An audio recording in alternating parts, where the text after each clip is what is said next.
I was finishing up some system diagnostics when my phone buzzed. Unknown number. I almost ignored it, but something made me answer. You need to let me in. I'm outside. Her voice. After 7 months of silence, there it was. No greeting, no explanation. Just a demand. I looked out the window. She was standing by the front door, arms crossed, looking exactly like someone who expected compliance. What are you doing here? We need to talk. Open the door. I hung up and went to the door, not because she asked, but because I wanted to see this up close. When I opened it, she walked past me like she still lived here. That was her first mistake. You can't just show up unannounced. She turned, scanning the living room. Everything was different. New furniture, new layout, new paint. I'd gutted every trace of her aesthetic the month after she left. You redecorated. She said it like an accusation. Yeah, turns out I have decent taste when I'm allowed to use it. She ignored that and sat on the couch. My couch. The one she had no part in choosing. I know things ended badly. Badly. I stayed standing. You walked out, told me I was boring, and said I was just the ground you stepped on while he was the sky you flew in. That's not ending badly. That's scorched earth. She shifted uncomfortably. Good. I was emotional. People say things they don't mean. No, you said exactly what you meant. You wanted excitement. You wanted someone who lived on the edge. You got him. So why are you in my house? Our house. Rome. Check the deed. Your name came off it the day after you left, along with the bank accounts, the insurance, everything. Her face went pale. She genuinely thought she still had a claim here. The entitlement was staggering. You can't do that without telling me. I sent the papers to your mom's address. You never responded. That's on you. She stood up, and I could see her recalibrating. Whatever script she'd prepared wasn't working. Look, I came here because I need to explain some things. About what happened with Hudson. Hudson, the extreme sports instructor. The man who was supposedly everything I wasn't. I saw the news. Nasty accident at some mansion party. Pool, wasn't it? Her jaw tightened. So she knew I knew. It was more complicated than the news made it sound. I'm sure it was. But here's the thing. I don't actually care. You left. You chose your path. Whatever happened on that path is your problem, not mine. She took a step closer, and I could see desperation starting to creep into her expression. You don't understand. Everything fell apart. He can't work anymore. The medical bills are insane. I thought maybe. You thought maybe you could come back here, and I'd what? Take care of you? Bail you out. Silence. That was exactly what she thought. You really think I'm that pathetic? I think you're a good person who keeps his word. We took vows. I actually laughed. Couldn't help it. Vows you broke the second you decided he was more interesting than stability. Don't quote wedding promises to me when you torch them yourself. She tried a different angle, softening her voice. I made mistakes. I admit that. But I've changed. This whole situation taught me what really matters. What really matters. Or who really has money. Her face flushed. Direct hit. That's not fair. Fair? You want to talk about fair? You spent 3 years making me feel like I was inadequate. Like providing a comfortable life was somehow insulting to you. Now that your thrill seeker can't provide thrills anymore, you want the boring guy back. How exactly is that fair? She had no answer. Just stood there, probably realizing her plan was collapsing faster than she expected. I'm not asking you to marry me again. I'm asking for help. Temporary help. No. Just like that? No. Just like that. You don't get to pick me up and put me down whenever it's convenient. I'm not a backup plan. She grabbed her purse, anger replacing desperation. You're really going to be this cold? I'm going to be this clear. There's a difference. She headed for the door, then stopped. You'll regret this. I regret wasting 3 years on someone who saw me as a safety net. But sending you away right now? That I won't regret. She left without another word. I closed the door, locked it, and went back to my work. 7 months ago, her leaving destroyed me. Today, her coming back didn't even register as a blip. That's how I knew I'd actually moved on. 2 days passed before she called again. This time, I didn't answer. She left a voicemail. We need to finish our conversation. There are things you don't know. Things that explain everything. I deleted it. She showed up again on Saturday morning. I was having coffee on the back patio when I heard the doorbell. Persistent. I'd give her that much. When I opened the door, she looked different. Tired. The polished confidence from before had cracks in it. 5 minutes. That's all I'm asking. I considered closing the door, but curiosity won. I wanted to hear how she planned to spin this. You can stand right there. Timer starts now. She took a breath, composing herself. The accident wasn't just bad luck. I need you to understand what actually happened that night. I read the articles. Guy jumped into a pool, misjudged the depth, spinal injury. What's there to understand? He didn't just jump. I encouraged it. Now she had my attention. The party was at this ridiculous rental mansion. Everyone was drinking, showing off. Hudson was doing his usual thing, being the center of attention. Someone joked that he should jump from the roof into the pool. Everyone laughed, but I could see he was considering it. And you told him not to, right? Because that's insane. Her silence answered that question. You told him to do it. I didn't force him. But yeah, I pushed him to prove he could. I was filming it. I thought it would be incredible content. He was hesitating, and I said something like, I thought you were fearless in front of everyone. So you manipulated him into doing something stupid for social media clout. It wasn't supposed to go wrong. He'd done jumps like that before. How was I supposed to know the pool was only 4 feet deep on that side? Maybe by checking first? Or by not encouraging someone to risk their life for clicks? She looked away. The video shows everything. Me cheering him on. The jump, the impact. His friends wanted to press charges, but the lawyers said it was his choice to jump. Technically, I didn't do anything illegal. Technically. But morally, you destroyed someone's life because you needed attention. I didn't mean for it to happen, but it did happen. And now he's paralyzed, broke, and stuck with someone who cares more about her image than his well-being. That's not true. Then why are you here instead of with him? She didn't answer right away. When she did, her voice was quieter. Because taking care of someone like that is hard. The constant appointments, the equipment, the modifications to everything. His family helps, but they blame me. His friends cut me off completely. I'm drowning in medical bills, and he can't work anymore. The sponsorships he had all dropped him. And you thought I'd feel sorry for you? I thought you'd understand that I made a mistake, and I'm trying to fix it. By running away from the consequences? That's not fixing anything. That's abandoning him the same way you abandoned me. Her expression hardened. Don't compare the two situations. Why not? Both times, when things got difficult or boring, you bailed. You wanted the excitement of the jump without considering the landing. That's who you are. You don't know what it's like. Every day is the same routine. Medications, physical therapy, watching him struggle with basic tasks. It's suffocating. Sounds familiar. You described our marriage the same way. Stable, predictable, suffocating. Except I wasn't paralyzed. I was just consistent. She stepped closer, and I could see tears forming. But they felt calculated. I know I hurt you. I know I don't deserve your help. But I have nowhere else to go. My family won't talk to me after what happened. His family hates me. I'm alone. You're not alone. You have Hudson, the man you chose over me, the sky you decided to fly in. He's not the same person anymore. And there it is. He's not useful to you anymore, so you're discarding him. Just like you did to me when I wasn't exciting enough. That's not what I'm doing. Then go back to him. Be the partner you promised to be. Handle your mess. She wiped her eyes, anger replacing the tears. You're enjoying this, aren't you? Watching me struggle. No, I'm just not rescuing you from problems you created. There's a difference. So that's it. You're just going to leave me with nothing. You left yourself with nothing when you chose to destroy everything stable in your life for a thrill. I'm not your safety net. She turned and walked to her car without another word. I closed the door and went back to my coffee. It was cold now, but I didn't care. The conversation confirmed what I already suspected. She didn't come back because she missed me. She came back because she needed a solution to her problems. And I wasn't interested in being anyone's solution anymore. She didn't contact me for a week after that. I thought maybe she'd finally gotten the message. Then, on a Thursday evening, she showed up again. This time she didn't ring the doorbell. She just knocked, loud and insistent. I opened the door to find her holding a folder. I need you to look at these. More explanations? I'm good. Medical bills. Legal documents. The full picture of what I'm dealing with. She tried to push past me, but I blocked the doorway. You're not coming in. Whatever you need to say it from there. She opened the folder, showing me pages of hospital invoices, insurance claims, therapy schedules. Numbers that made my eyes widen despite myself. This is what I'm facing. Every single day, and it's only getting worse. That's unfortunate, but it's not my problem.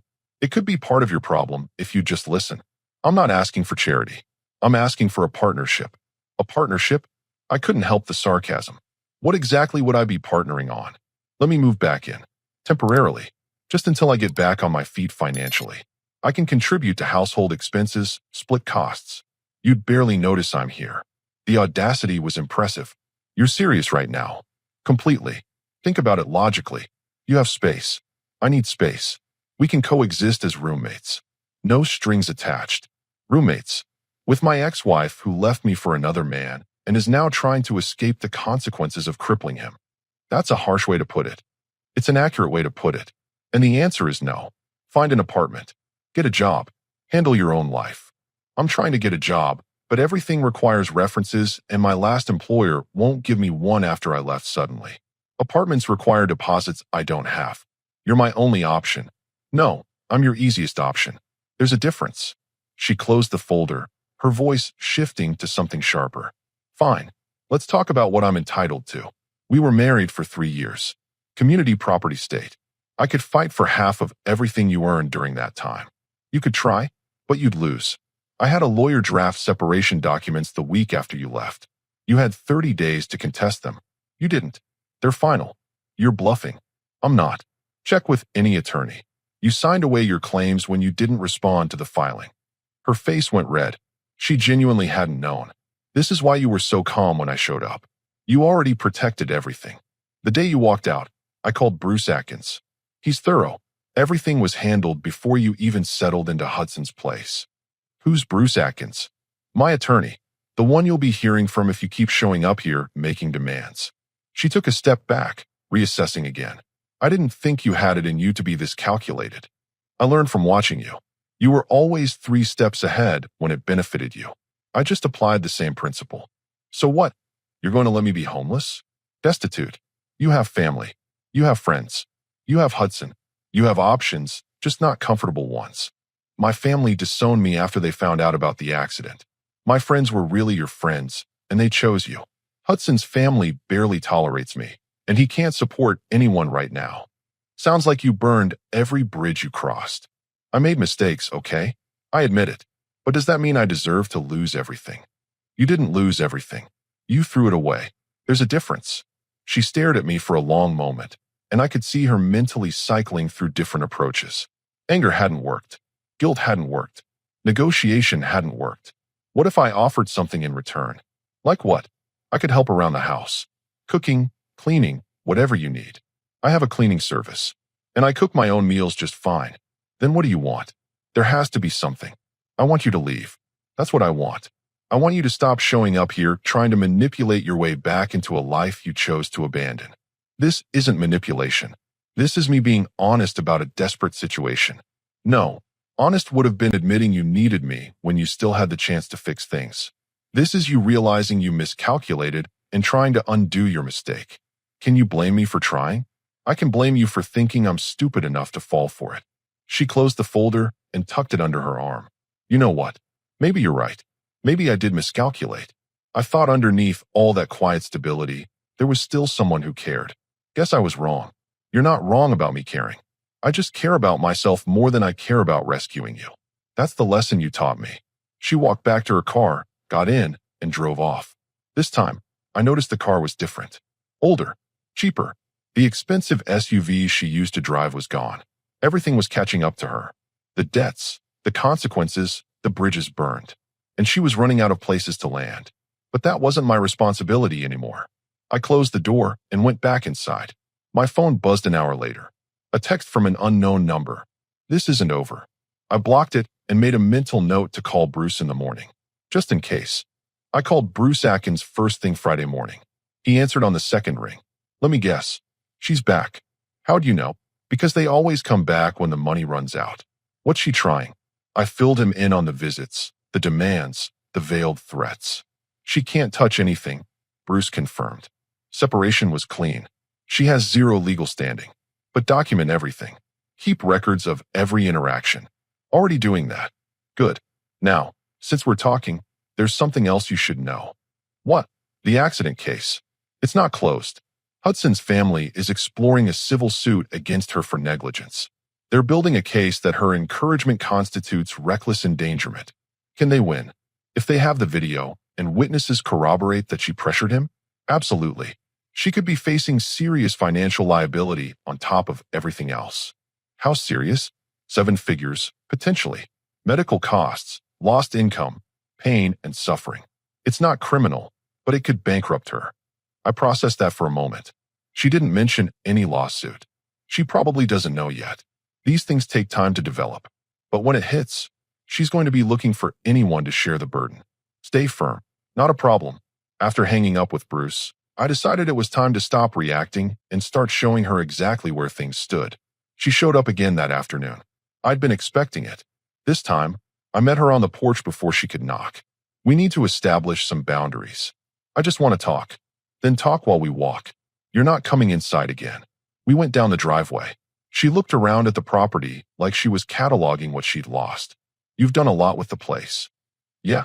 Turns out when you're not constantly being told your taste is boring, you can actually create something you like. I never said boring. You said predictable, stable, safe. All synonyms for boring in your vocabulary. She didn't argue. I've been thinking about what you said. About me burning bridges. Maybe you're right. I know I'm right. But here's what you don't understand. I didn't leave because I stopped caring about you. I left because I felt trapped.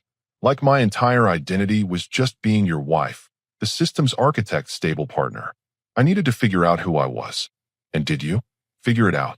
I figured out that freedom is overrated when you're drowning. That's not wisdom. That's just regret with extra steps. She stopped walking. Why are you being so cold? You used to be kind. I'm not being cold. I'm being clear. You want me to soften this, make it easier for you to feel better about your choices. I'm not doing that. So what? You're just going to watch me fall apart. I'm going to watch you handle the consequences of your own decisions. That's not cruelty. That's accountability. I came here hoping you'd be the person I remembered. I am that person. I'm just not your doormat anymore. You confused kindness with weakness. I was kind because I chose to be, not because I had to be.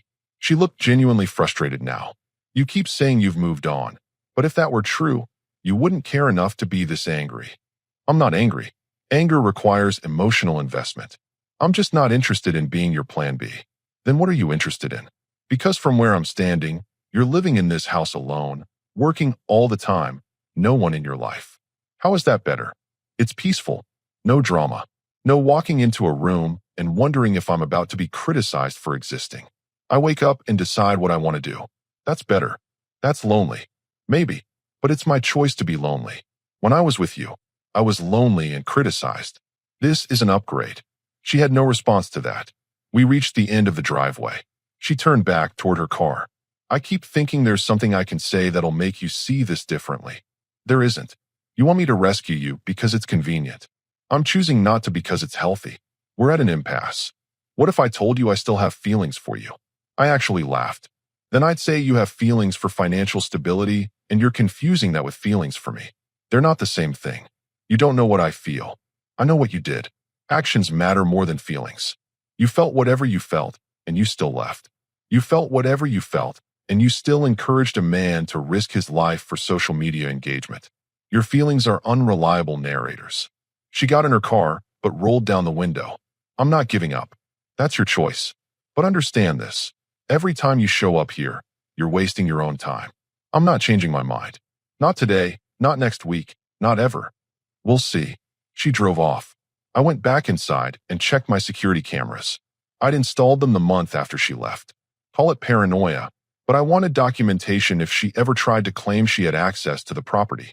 Bruce was right. Document everything. My phone rang that evening. Unknown number again. I let it go to voicemail. I found out about the lawsuit. Hudson's family is coming after me. I need legal advice. Can you at least recommend someone? I deleted the message without responding. Her mess. Her problem. Not mine. 3 weeks went by without contact. I thought maybe she'd finally accepted the situation. Then Bruce called with an update. The lawsuit's been filed. Hudson's family is going after her for $2.3 million. They have the video, witness statements, text messages where she bragged about the stunt before it happened. It's airtight. How's she responding? She's trying to settle, offering monthly payments she can't possibly afford. They're not interested. They want a judgment. What happens if she can't pay? Wage garnishment, asset seizure, bankruptcy. She's looking at financial ruin for the next decade, minimum. And she knows this? Her attorney would have explained it. She's desperate. That explained what happened next. She showed up on a Tuesday evening with someone else. A woman I didn't recognize, maybe mid-50s, professional looking. I opened the door, but stayed in the frame. Who's this? This is Cora Pearson. She's a mediator. I thought if we had a neutral third party. No. The mediator stepped forward. Sir, I understand there's tension here, but sometimes having someone facilitate. I didn't agree to mediation. You're on my property without permission. Both of you need to leave. My ex tried again. Please, just hear me out. 5 minutes with Cora present. I've heard you out multiple times. The answer hasn't changed. You're not moving in, you're not getting money, you're not getting help. We're done. I'm facing a lawsuit that could destroy my entire life. You destroyed your own life when you pushed someone off a roof for attention. That's not my fault, and it's not my responsibility to fix. The mediator tried a softer approach. Sometimes in situations like these, finding a compromise can benefit everyone. There's no compromise. She wants something I'm not giving. That's not a negotiation. That's just her refusing to accept no. My ex's composure finally cracked. You're really going to stand there and act like you have no obligation to me? After 3 years of marriage. Those 3 years ended when you walked out. You don't get to retroactively claim obligations after abandoning them. I made a mistake. You made a choice. Mistakes are accidents. You deliberately chose to leave, deliberately chose to encourage dangerous behavior, and now you're deliberately choosing to avoid accountability by trying to drag me into it. The mediator glanced between us, clearly realizing this wasn't going anywhere. Perhaps we should schedule a formal session where everyone's had time to. There won't be a session, formal or otherwise. This conversation is over. I started to close the door, but my ex put her hand out to stop it. Wait, what if I sign something? A contract that says I'll pay you back every cent you help me with interest. How are you going to pay me back when you can't even pay your current debts? I'll figure it out. Get a better job, sell things, whatever it takes. You don't have anything left to sell. And no job you're qualified for is going to cover $2.3 million in legal judgments, plus whatever you'd owe me. The math doesn't work. So you're just going to let me lose everything? You already lost everything. You're just now realizing it. She looked at the mediator, who offered nothing, then back at me. I don't understand how you can be this heartless. I'm not heartless. I'm just not responsible for your heart anymore. You returned that when you left. The mediator touched my ex's shoulder. Maybe we should go? I don't think this approach is working. No, wait. She turned back to me, desperation making her voice shake. What if I went public? Told everyone how you abandoned me when I needed help. Go ahead. I have documentation of every conversation, every demand, every manipulation attempt. I also have the separation papers that show you left me. Public opinion isn't going to side with the person who crippled someone for social media clout. That's not what happened. That's exactly what happened. There's video evidence. The entire internet can watch you encouraging someone to jump off a roof while you film it for content. Good luck spinning that. She had no response. The mediator gently guided her back toward the car. Before they left, my ex turned one more time. I hope you can live with yourself. I sleep fine. Better than I did when I was married to you, actually. They drove off. I closed the door and immediately called Bruce. She brought a mediator. Desperate move. What did you say? No. Good. Keep saying no. She's going to try everything as the lawsuit pressure builds. Don't engage. I won't. One more thing. I got a call from her attorney. They're asking if you'd be willing to testify about her character in the civil case. Testify how? About the marriage. How she acted, how she made decisions, whether she showed patterns of reckless behavior. What did you tell them? That I'd ask you. But between us, your testimony could help Hudson's family build their case about her being negligent and reckless as a pattern, not just a one-time mistake. I thought about it. Set it up. I'll testify. You sure? It'll make things worse for her. She made things worse for herself. I'm just telling the truth about what I witnessed. Fair enough. I'll let them know. After hanging up, I sat in the quiet house. Some people might have felt guilty, might have questioned whether they were being too harsh. I didn't feel guilty. I felt clear. She spent 3 years making me question my worth. Now she was facing consequences and wanted me to cushion the fall. But I wasn't a safety net anymore. I was just a man who'd learned to value his own peace over someone else's chaos. And that felt exactly right. The deposition happened 2 months later. I sat across from 3 attorneys representing Hudson's family and answered every question honestly. Yes, she demonstrated patterns of impulsive decision-making during our marriage. Yes, she prioritized external validation over responsible choices. Yes, she left the marriage specifically to pursue someone who represented excitement over stability. Her attorney tried to object several times, but this was a civil deposition. My answer stood on record. The case went to trial 4 months after that. I wasn't required to attend, but Bruce kept me updated. The jury deliberated for less than 6 hours. Judgment for Hudson's family: $2.1 million in damages, plus court costs. She'd have to file bankruptcy. There was no other option. Bruce called me the day after the verdict. It's done. She's filing Chapter 7 next week. Everything she owns will be liquidated. Hudson's family get anything? They'll get pennies on the dollar, but it's not really about the money for them. It's about accountability. They wanted her to face consequences. She did. She did. And just so you know, she tried one more time to drag you into it.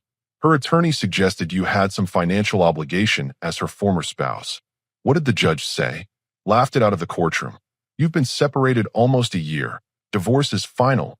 You have no obligation. Judge actually commended you for protecting yourself legally. Good to hear. You sound relieved. I am. This means it's actually over. It is. She can't touch you. Can't claim anything. Can't keep showing up. If she does, it's harassment and you can get a restraining order. We hung up. I sat on the back patio, the same place where I'd been having coffee when she first called months ago. My phone buzzed. Unknown number. I almost didn't look, but something made me check. It was a text from her. I hope you're happy. You got what you wanted. I stared at it for a moment, then typed a response. I didn't get what I wanted. I wanted a partner who valued what we built. You destroyed that. What I got was the ability to move on from someone who couldn't see value in stability until it was gone. That's not the same thing. I hit send, then blocked the number. A week later, I ran into Josie, a colleague from a project I'd worked on 2 years ago. We'd always had good conversations, but I'd been married then and never pursued anything. You look different, she said at the coffee place where we'd bumped into each other. Different how? Lighter. Like you're not carrying something heavy anymore. That's accurate. We talked for an hour. She mentioned she'd recently ended a long relationship too. We exchanged numbers. I didn't know if it would lead anywhere, but for the first time in years, I was open to the possibility. 2 months after that, I was reviewing security footage from my house system and noticed something. My ex had driven by 3 times in 1 week, slowing down in front of the property, but never stopping. I called Bruce. Get the restraining order filed. She's still orbiting. I'll have it done by Friday. The order was granted. She was legally prohibited from coming within 500 feet of my property or contacting me in any form. I never heard from her again. 6 months passed, then a year. Life fell into a rhythm that felt sustainable. Work projects came and went. Josie and I started dating, taking it slow, building something without the urgency or chaos that had defined my previous relationship. One evening, Josie asked me about the ex-wife. Do you ever wonder what happened to her? Not really. Not even curious? She made her choices. I made mine. Those paths don't intersect anymore. That's pretty final. It has to be. Some people are lessons, not lifelong connections. She taught me what I won't tolerate. That's valuable, but it doesn't mean I need to keep checking in on her life. Josie nodded, understanding. For what it's worth, I'm glad you learned those lessons before we met. Me too. I never did find out what happened to her after the bankruptcy. I heard through mutual acquaintances that she'd moved to a different state, trying to start over. Hudson had apparently moved back with his family, getting the care he needed without her involvement. The mediator never contacted me again. The threatening texts stopped. The drive-bys ended. The whole chapter closed, not with drama or some final confrontation, but with distance and documentation and boundaries that actually held. Some people probably expected me to feel vindicated or triumphant. I didn't feel either. I felt free. Free from someone who saw me as a backup plan. Free from the constant questioning of my worth. Free from walking into my own home and wondering if I'd be criticized for how I lived in it. The house stayed mine. The life I built stayed mine. The peace I found stayed mine. She'd called me the ground she stepped on while he was the sky she flew in. Turned out, being the ground was exactly right. Solid, stable, unmovable. And when she crashed back down to earth looking for something to land on, that ground was no longer available. I didn't feel cold about it. I didn't feel angry about it. I felt clear. And that clarity was worth more than any rescue mission ever could have been. The past stayed in the past, where it belonged. And I kept moving forward, one deliberate step at a time, on ground I'd chosen for myself.